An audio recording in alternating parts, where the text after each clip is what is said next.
Why China's strategy of avoiding the middle-income trap is a challenging strategy. Almost a decade ago, the World Bank and the Development Research Center of China's State Council published a report titled China 2030, Building a Modern, Harmonious and Creative Society. While the report was presented as a research, its publication was widely viewed as a strategic blueprint for China to escape the middle-income trap, a stage of economic development in which income levels stagnate, preventing a country from joining the ranks of rich nations. Key suggestions in the report included structural reforms and innovation. U.S.-China tech war. Beijing plans major tech system reform. Judging by economic indicators, China has been doing a great job in lifting national income over the past 10 years. The country's per capita GDP doubled to an estimated $12,000 this year from $5,600 in 2011.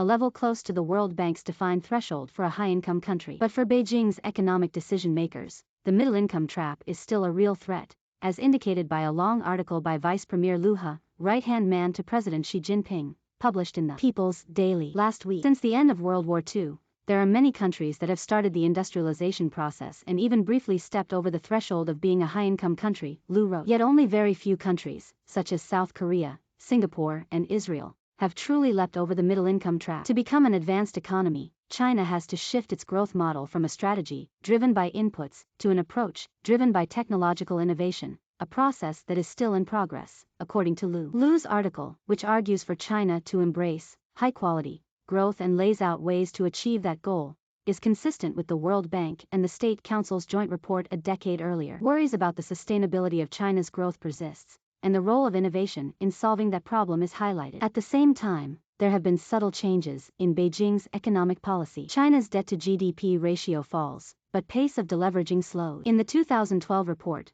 there was consensus between the World Bank and China's state researchers that institutional reforms and technological innovation were both needed to move the country's economy forward. The primary policy suggestion, therefore, was to rethink the role of the state and the private sector to encourage increased competition in the economy. Now, it seems that Beijing has gained confidence that its institutional setup, which includes a powerful state and a sizable state economy sector, is a source of strength rather than weakness for China to manage its internal and external risks. Perhaps, even more remarkably, Beijing has now given unprecedented priority to technological innovation to recharge the country's slowing economic growth. As such, China is placing its hopes for avoiding the middle-income trap on one single bet, making it a challenging goal.